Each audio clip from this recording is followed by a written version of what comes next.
I secretly lived with an alien for 4 days, and he told me something that made the ordinary parts of my life feel like choices I had been avoiding. When you hear what he said, you will not just be surprised, you will be faced with a question about what you choose to see. If you want a deeper guide to turning that discomfort into action, there is a short manual linked in the first pinned comment below. Subscribe and hit the bell so you do not miss what comes next, because what happened to Daniel Reed on the rim of Ashford Ridge was not merely a privacy kept from the world, it was a mirror held up to a whole community. Daniel had been 48 years old, a landscape photographer who preferred early morning light and long solitude on the edge of state parkland. That night, the sky was split by searchlights and the thud of government choppers, and he found something in the brush that made him feel both very small and terribly responsible. He had gone out for photographs, the camera bag heavy against his shoulder, because the storm had passed and the valley held a strange clarity that he needed to catch. The helicopters arrived like a punctuation mark, bright spots turning the meadow into a stage, loud and mechanical, and the birds had fled in sudden flurries. He waited, tripod planted, eyes trained on a point where moonlight met damp grass. Then he heard a sound under the pines that was not wind and not animal. It was something that moved with intention, a scraping soft enough to be almost polite. He followed it with a flashlight until the beam landed on a small shape crouched against a boulder. It did not look like any deer or bear he knew. The skin was not fur, but a thin, iridescent membrane that seemed to drink the moonlight. The creature looked back with eyes that were not black, but reflective like polished stone. It made a sound like a sigh through leaves, a breath that shaped itself into a thought he felt like warmth on his teeth. His first impulse was to call the Rangers. His second impulse was to step closer. In that step, something like a vote was cast in him. By the time two uniformed officers arrived, with flashlights and clipped radios and the urgency of procedure, Daniel had made a decision he could not later pretend was accidental. He led the officers away with a story about seeing lights in the trees, and then, once he had them moving down the trail, he slipped the creature under his jacket and carried it to the old rabbit hutch behind the guest cottage. The officers shouted, their boots crunching on pine needles, but they did not return to the cottage. Moments later, the choppers receded like a tide going out. Inside the hutch, the being curled and trembled. It had a voice that did not move its mouth, and a name that arrived in Daniel as a picture of a single white stone. He called it Zale. From the first locked door to the first night of hiding, everything that followed was a slow stripping of certainties. Daniel was not a man unused to choices that held quiet weight. His backstory was carved in a series of soft losses and stubborn recoveries that explained why he kept to shadows and why he had the habit of seeing detail others overlooked. He had grown up in a blue-collar suburb where his father worked long shifts and spoke seldom about his small defeats. As a child, he learned to be careful with questions because loud questions led to arguments he could not mediate. He took to making things with his hands, first model airplanes, and then, as a way to pay for film, small wooden frames for neighbors. At 22, he left for a design program that taught him to look with intention. He dated briefly, once or twice seriously, and each relationship dissolved into mismatched priorities and unmet expectations. The death that really reconfigured him came in his 30s, when his mother was diagnosed with illness, and he was not there in time to say everything he had been rehearsing. That absence lodged under his ribs like a stone. He moved to the edge of town and bought the one cabin no one wanted because it backed onto parkland. He said he liked the quiet and meant it. He learned to be self-sufficient and learned to read other people's silences. All of that prepared him in the smallest ways to recognize what it meant to hide something and to hold a secret that might change how a community saw itself. The initial encounter had the immediate textures of danger. The air smelled of wet pine and burnt oil from the helicopters. Rain had left the ground glossy, and the flashlight light picked up tiny motes that floated like slow constellations. Zell was smaller than Daniel expected, and his skin reflected green and blue in a way that made the inside of Daniel's hands feel warm when he touched it. The creature's breathing was a cadence like weather, measured and patient, and every time Daniel made a noise, it looked up with what felt like a calculation. The first night, they moved it to a hidden crawl space under the guest cottage. He wrapped it in an old wool blanket that smelled of cedar and coffee and placed a small battery lamp at a distance. The creature watched him with those reflecting eyes, and then, as if testing him, it extended a limb and touched the back of Daniel's hand. The contact left a chill that was not unpleasant. Daniel felt the urge to cry, and he did not know why. He was alone, and yet somehow not alone. He had offered protection, and the weight of that obligation sat in his chest. The decision to hide it could not have been simpler, and yet it would ripple outward. In the morning, he told 3 people versions of the day that were thin and untrue. He told his neighbor Marcus that he had seen a fallen trap and that the sheriff had already been called. He walked past Elena at the general store and lied about the helicopters being there for a training exercise. At the ranger station, he spoke quickly to Officer Rodriguez and said he had only seen lights and that maybe a supply drop had been scheduled.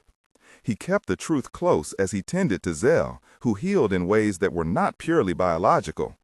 Zell responded to images, to memories that Daniel unwound and fed him like threads. In those first hours, Zell learned language the way water takes shape in a new container. He did not speak as humans do. He projected impressions that landed in Daniel as scents and colors and short images of places where structures rose like rings around planets. Communication began as touch and light, and then settled into a sequence they both could attend to. They exchanged questions and answers like children learning to build sentences together. Daniel asked simple things at first, and Zell answered in scenes. "Where are you from?" Daniel asked one afternoon when rain made the roof sing. Zell placed in his mind the image of a slow ocean of tall white reeds and a sky with 2 suns. "Why here?" Daniel asked, and Zell showed him a map inked with migrations he could not name. "Are there others?" Daniel said, and in response, Zell gave the impression of many small watchers who preferred distance. Over hours, the answers expanded into an explanation of a practice that had nothing to do with conquest and everything to do with observation. Zell described a long habit of watching worlds change, watching those changes and seldom stepping in. They had rules he could not fully translate into human words, but which Daniel felt like gates closing and opening in his own chest. Zell's presence was gentle and precise, and his explanations were not lectures, but reflections that landed like pebbles in Daniel's mind. Near the end of the second day, a loud knock made them both start. It was Tom from down the road standing at the porch with a thermos and a question in his face. Tom's wife Priya had called him because the helicopters had flown low and lights had shaved the ridge in a way that suggested something more was happening. Daniel had to navigate a delicate lie with Tom that stretched over several exchanges. "You saw anything out of the ordinary?" Tom asked, and Daniel said no. "You look pale," Tom said, and Daniel said he had been up all night shooting. "Those helicopters looked like they meant business," Tom said, and Daniel agreed, then excused himself to check a shutter on a window. The conversation was dense with what was unspoken. Tom left with a rough joke and a pat on Daniel's shoulder. The smallness of that physical contact lingered in Daniel like an accusation. At night, Zell projected a ceremony of sitting in a ring and watching patterns of life quietly and then leaving footprints that were not meant to be noticed. Zell's method was to learn and then to choose to intervene only rarely in cases of catastrophe or when the moral calculus of an entire population was clearly at risk. By the time the third night settled, they were speaking in longer sequences, and Daniel had cultivated a ritual of care. He improvised sutures from fishing line when Zell injured a limb on an unseen obstacle, and he brewed herbal tea when the creature felt feverish. They exchanged stories. "My world was not unkind," Zell communicated one morning by placing a memory of a music that had the circumference of a bell. "We observe to understand our own growth," he suggested, and Daniel thought about his small town and its network of denials. "You watch us with lights and men with radios," Zell observed on another occasion, and Daniel had to explain what governments were and how often they chose containment over conversation.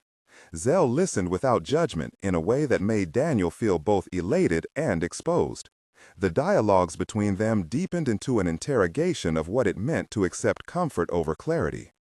At that point in the story, it is normal to feel a rising need to comment.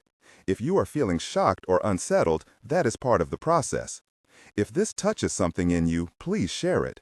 In the comments, begin your reply with the phrase, "my denial," and then name one small thing you avoid acknowledging in a sentence. For example, "My denial was that I ignored my sister for months over an argument I could have mediated." Writing that here matters because the act of naming is the first seed of change, and because others may read your small admission and feel less alone. When you post, try to include one simple next step you might take this week to address it.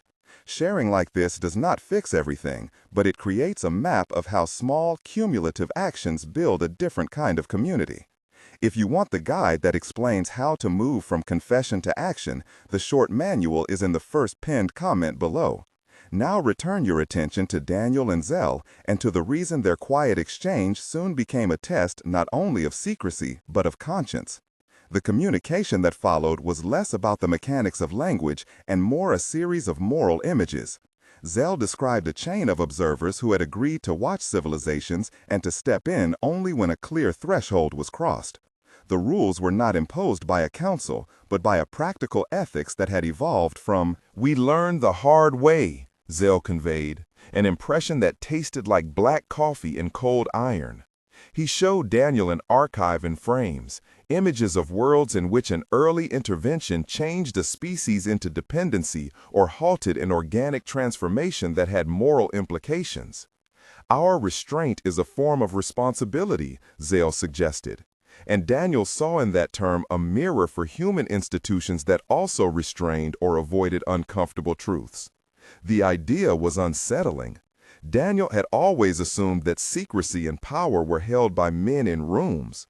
Here was a being who explained that sometimes the absence of contact was a decision made by watchers who had seen the damage of well-intentioned interference. Daniel kept a small notebook and wrote down fragments of Zell's images in the margins between care tasks. He named people who might help and then did not contact them.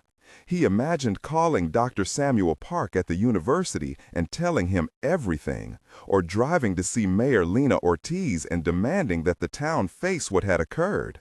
But each imagined step contained a trade-off.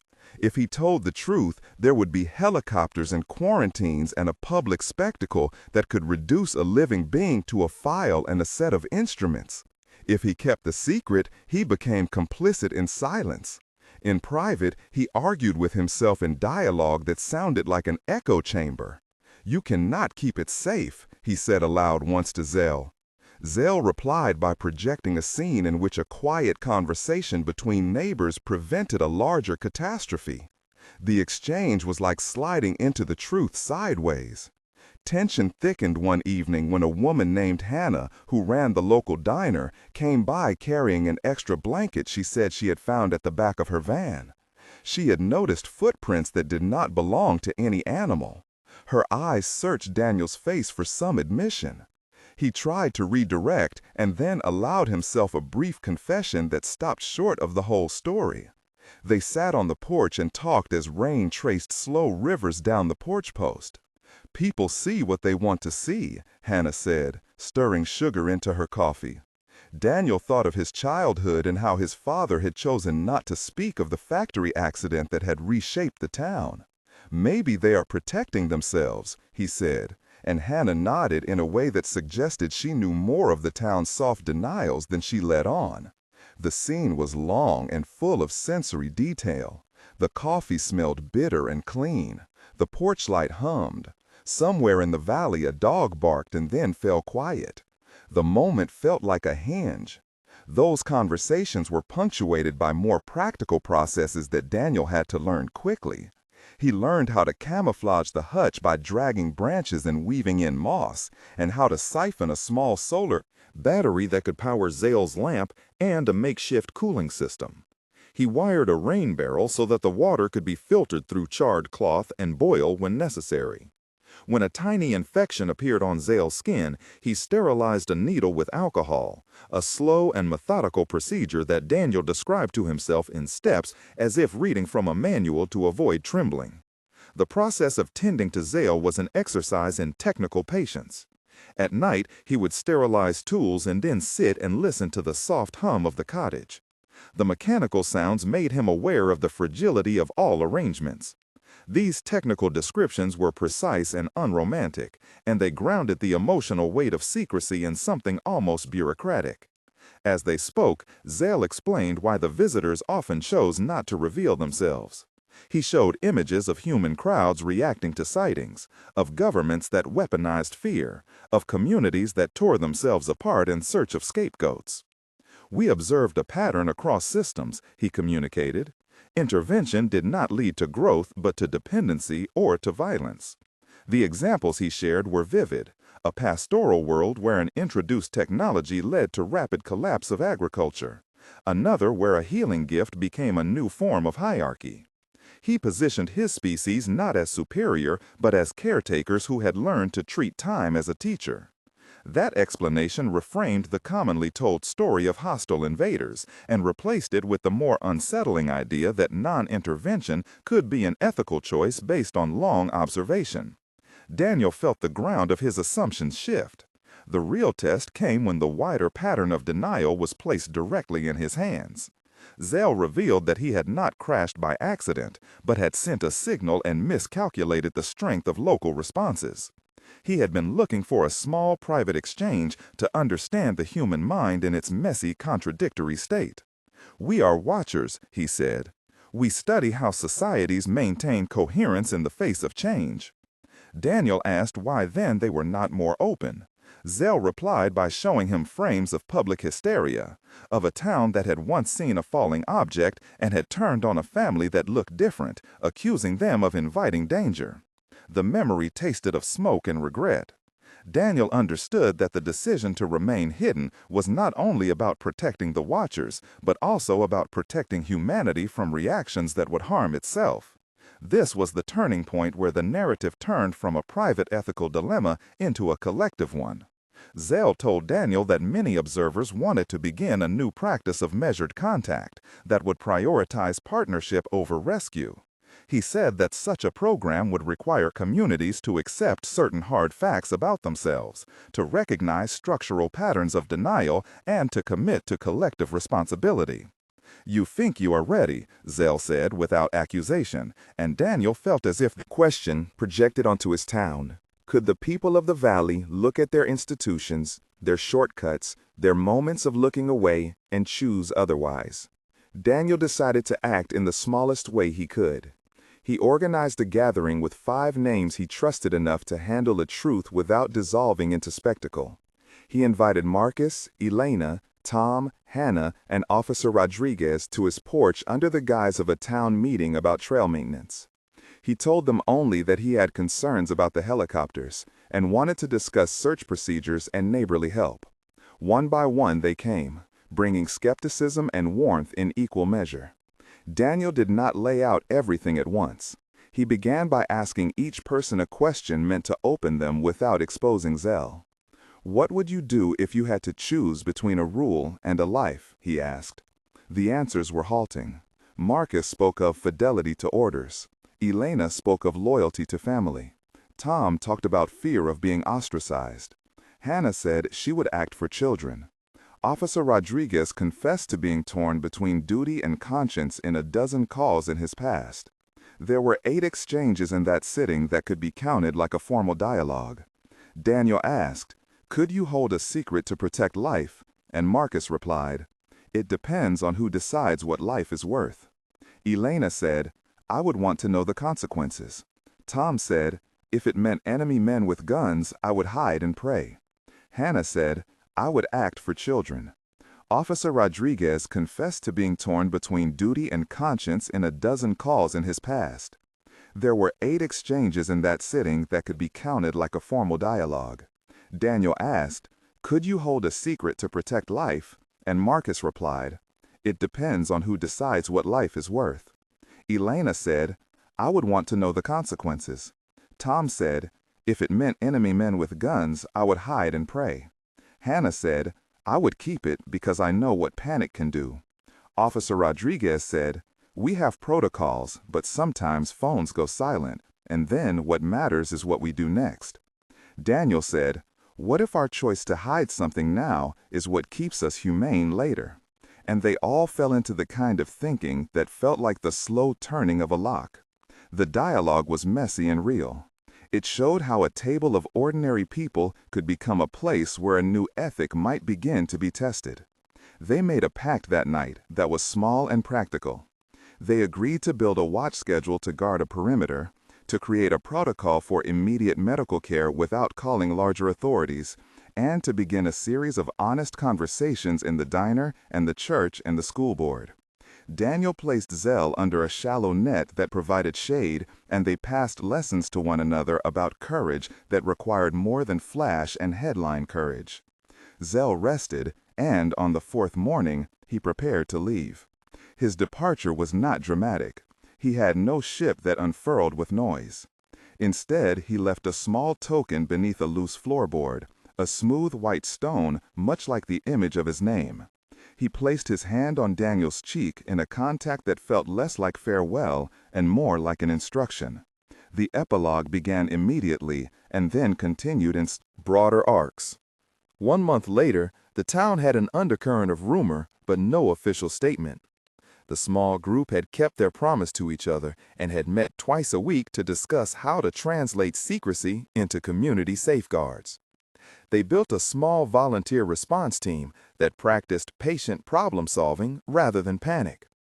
Officer Rodriguez began to keep a journal of incidents and his conscience and sent copies anonymously to a regional community oversight committee. The journal was a gentle preliminary pressure that held power because it had the ring of honesty. Marcus organized a neighborhood watch that deliberately included elders and teens, people who rarely sat at the same table. They learned to listen to each other and to share responsibilities. Elena started a support circle for families who felt left out of official conversations. Hannah opened a night where people could tell small truths into the hum of coffee machines without fear. These were small actions, but they were the seeds Zell had invited Daniel to plant. 3 months later, the town reported a measurable drop in tension around incidents that had previously sparked division. People were meeting at the community center to learn basic first aid and conflict mediation. Mayor Lena Ortiz, who had been skeptical at first, began to meet privately with a small advisory group composed of citizens who had proven they could hold difficult truths without spectacle. Dr. Samuel Park at the university offered to host a series of public panels about observation and ethics, where people could discuss the implications of secrecy for public policy. The panels were not about proving extraterrestrial presence, but about the mechanisms of collective denial and the ways institutions could be reformed to be more transparent and humane. A small petition circulated to fund restorative practices and to rethink emergency protocols in a way that did not rely only on containment. 6 months later, the ripple became more visible. The group had trained 50 volunteers in mediation and emergency care, and had established a community fund to assist people displaced by sudden fear or Romer. A teacher named Laura, who had been quiet at the start, had led a project in the high school where students documented stories from elders about moments when the town chose avoidance over action.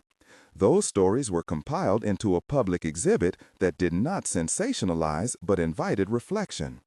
Attendance at town meetings increased, and the language of denial began to be named in public discourse. Officer Rodriguez had moved from private journal entries to a broader report that recommended specific changes to search procedures to reduce the reflex of secrecy. The county responded with a pilot program that incorporated community liaisons into emergency responses. The change was not total, and it was not clean. There were setbacks and moments when fear pulled older patterns back into place. But the accumulation of small acts began to alter expectations. Through all of this, Daniel kept the smooth white stone under his tongue. Pillow. He did not save it as a trophy. He saved it as a reminder that a conversation between a single man and a single stranger could catalyze a series of decisions that reoriented a community. The lesson he carried was not that the Watchers had been benevolent saviors, but that their restraint had forced a question back to the human community. What would we do if the truth was placed in our hands and we had to choose between the comfort of denial and the labor of responsibility? The practical instruction he gave to anyone willing to listen was simple and small. Make a list of 3 names you would trust to hold a hard truth. Learn one practical skill that helps others in a crisis. And once a month, speak honestly about one small denial you have been carrying. These actions were tiny, but they were the mechanics of moral muscle. The final scene was a quiet morning with fog like a low, soft cloth and pines that kept the world in a slow green hush. Daniel walked to the edge of the field where he had first found Zell and placed the white stone back in the ground under a small cairn. He said nothing aloud because he felt the need to keep this last action unspoken. He understood now that secrecy could be used to protect, but also to hide cowardice.